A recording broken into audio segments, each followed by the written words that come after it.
Great Question Block Ruins is known for this ending shortcut, and this shortcut was amongst the first of many like it to be discovered in Mario Kart World. In this video, I'm going to teach you how to do different variations of this shortcut, as well as other shortcuts and strategies that you need to know in order to win on this track. Also, feel free to at any point pause the video or rewind as you practice the shortcuts in the game. Let's get started.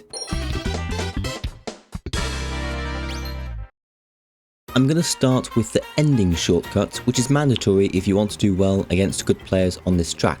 And this shortcut comes in many different variations that vary in difficulty. Some are faster than others, and one allows you to get an item box. I would suggest learning the charge jump version first. Not only is this the easiest version, but it's also a good backup if for whatever reason you can't take the faster version that I will talk about later. And you want to pay attention to where this coin is.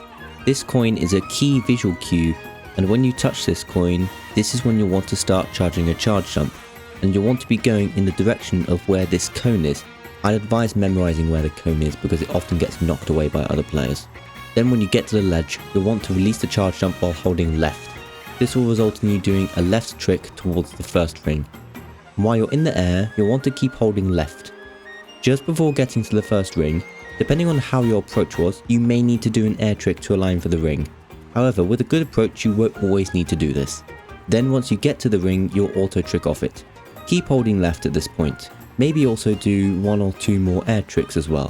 What you want to do is get onto this wall, but you'll also want to avoid touching this cloud and also this second ring. Touching either of them will result in you falling off the track.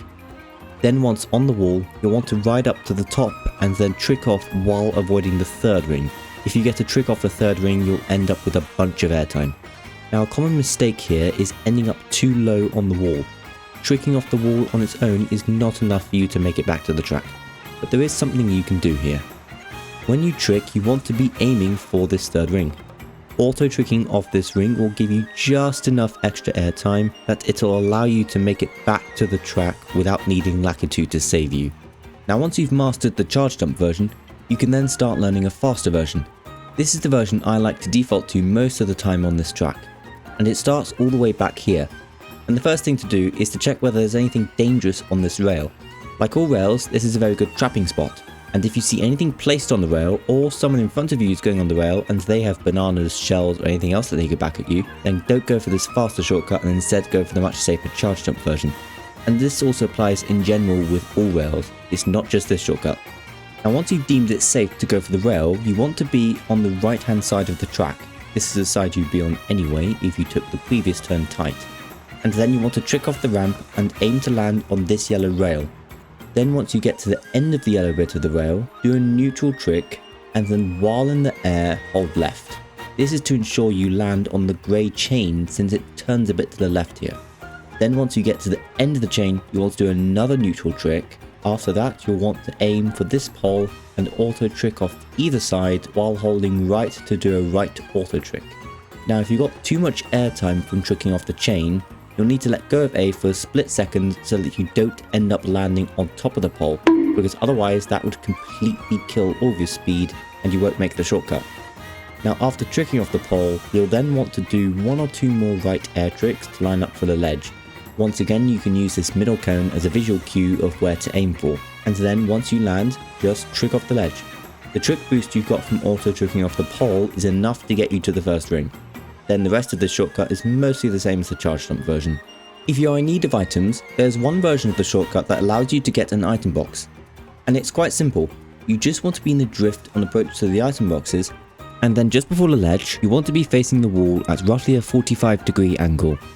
Then release your mini turbo and then just trick off the ledge directly onto the wall, bypassing the first ring, and then just like before, ride the wall up to the top and then trick off to get back onto the track. Also, if you fail any version of the shortcut and Lakitu respawns you here, you can use the boost from the Lakitu respawn to take the shortcut again. Just do the boost as you would normally by pressing A the moment you touch the ground, then steer left to aim for the wall and then do the shortcut just like how you do the item box version. It's also possible to do a shortcut similar to the charge jump version, except that instead of a charge jump, you can instead do a mini turbo. It's slightly faster than the charge jump version, and the world record does this on lap 1 after taking a coin line. But it's much harder and I actually never bothered going for this one in online races, but I feel like I should mention that this does exist. If you have a bullet bill, you can also take the shortcut using that, and it starts all the way back here. Right as this turn straightens out, just activate your bill, and as long as you don't pass too many people, you'll get to the ring section, and the entire section is what is known as a bullet bill extension. This is an area of the track where the bullet bill is programmed to not drop you off, and by timing your activating of the bullet bill so that it's due to end in a section like this, you can make your bullet bill last longer. Also, as a little bonus, this whole area is a common shock spot, so you have a decent chance for a shock dodge. And for this shortcut, while it would look like the bullet bill isn't taking a shortcut because it's just going over the clouds, it's actually a lot faster than going over the clouds normally. To understand why the wall ride shortcut is faster and why the bullet bill is also faster, it's important to think three-dimensionally. The whole reason why this shortcut is faster is because you're not bouncing up and down on these clouds, which is very slow. It's the same reason why on Wario Stadium, releasing a charge jump here will result in you taking this jump a lot faster than just tricking off the boost ramp. Think of it like taking an inside line, except vertically. Now there is one more version of the shortcut that I'm going to show you before moving on, and this is the fastest method to do it itemless. But since this is more of a beginner guide, I'm not even going to teach you how to do it. If you're watching this video to learn the basic methods of the shortcut, then just don't bother with this one. It's a lot harder and failing it can be devastating, all for just a small time save. And this version, known as the box cut, is not considered mandatory because of how difficult it is for the time save that it offers. In fact, for months it was considered to be a time trial only strat. And if you happen to have spare mushrooms, you can just shroom through the grass instead. It's faster than the box cut and is much easier. But if you feel like you're really ready to try it, I will link a video down below that shows how to do it, but I highly recommend learning other important shortcuts first before coming to this one. Despite the ending shortcut being as impressive as it is, the biggest shortcut is actually this grass shortcut at the beginning. There are two ways of taking this with a mushroom, an easy way and a fast way. The important bit to note for both methods is that a mushroom boost isn't enough to completely clear the grass. In the fast version, you can shroom through the off-road and then get a trick off this bump to clear the rest of the off-road and get onto this rail. This can be quite tricky though, since the trick off the bump is a blind trick, so I wouldn't advise going for this method to begin with. Instead, you can take a much easier method that involves going a little wider and releasing a super mini turbo just before your mushroom expires. You'll then drive a little bit through the off-road before reaching the rail, but the mini turbo will quickly accelerate you back to full speed once you get onto the rail. After doing either version, do a neutral trick at the end of this rail, and you should land on this next rail.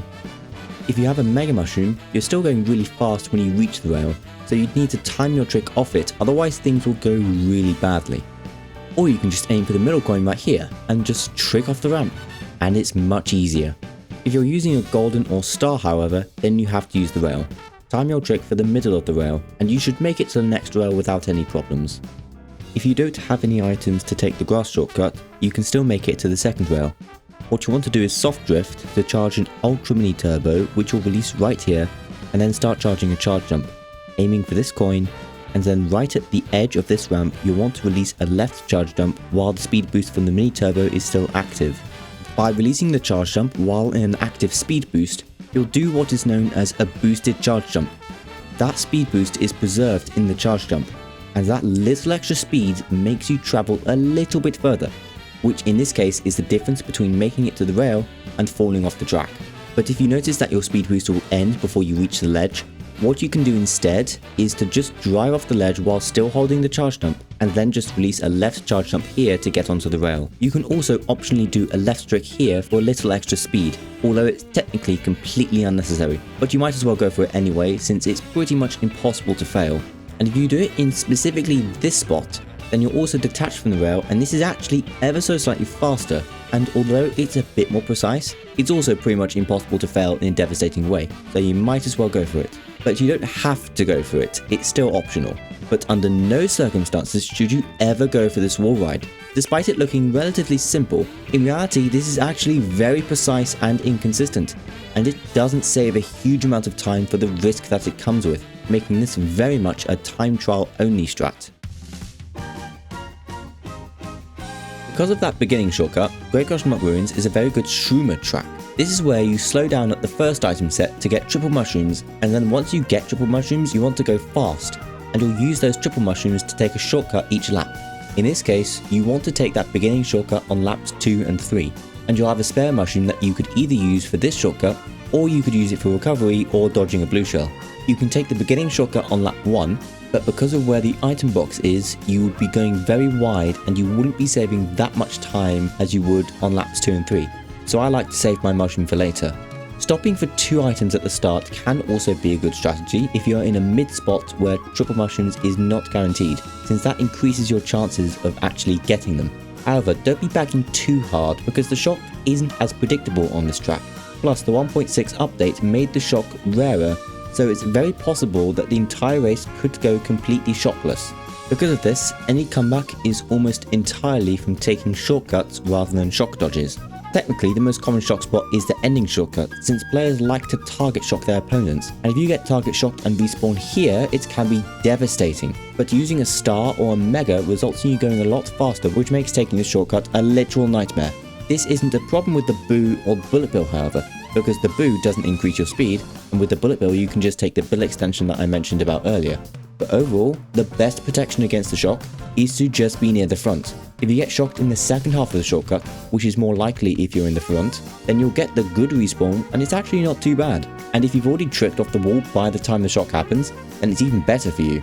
Because if you're shocked in the air, you don't lose any momentum, and you may not even fall off the track. Oh, and if you pull the shock at any point, I wouldn't suggest target shocking the ending shortcut. Instead, if the pack is tight enough, you can instead use the shock to stop people from taking the beginning shortcut. That is a much more devastating shock spot for your opponents, and if you and maybe a few others are the only ones able to take that shortcut, then it can be very good for you. On every route to Great Crushmark Ruins is this water section just before the cannon glider to the track, and this water section is actually a secret shortcut. What do I mean by that? On water, your speed gets reduced slightly, and this happens on every water section, not just this one. But when you use any item that increases your speed, such as mushrooms, star or bullet bill, that speed debuff gets cancelled out, and then you're given the speed boost. What this means is that when you use your speed items on water, you'll go ridiculously fast compared to everyone else. And this is especially important on the Cloud Rally, which ends with Great Crushmark Ruins. The reason is because this water section is right before the final checkpoint, so it's a good spot to make any last minute comebacks and save yourself from being knocked out. In fact, I would say that in Knockout Tour, it's more important than the beginning shortcut on the last lap, because that beginning shortcut is no good if you get knocked out before you even have the chance to take it. There's also this shortcut which you can do on the route from Dino Dino Jungle and section 5 of the Cloud Rally, and there's also this similar shortcut on the route from Faraway Oasis. And on the route from Dino Dino Jungle, if you get Shroom Star, you can take this shortcut using your triple mushrooms, and then immediately afterwards take the Star Chain shortcut. And then if you pull mushrooms from that item set, you can use them to speed your way through the water section. Overall, Great Crushmark Ruins is one of those tracks that looks incredibly technical, but with enough practice can be very consistent. And if you haven't learnt any of Mario Kart World's technical shortcuts, this can be a great place to start. I would advise practicing in offline versus mode with bots off. That way you'll be able to practice with any items you like, and coins also respawn here. And if you made it this far, then thank you very much for watching. And if you enjoyed this video, then be sure to do the usual YouTube stuff like smashing that like button, subscribing and hitting the bell icon so you don't miss any future videos. And if you want to learn more tracks, I also have a tutorial on Daisy's Palace that you can watch by clicking here. Until next time, thank you very much for watching and see you in the next one.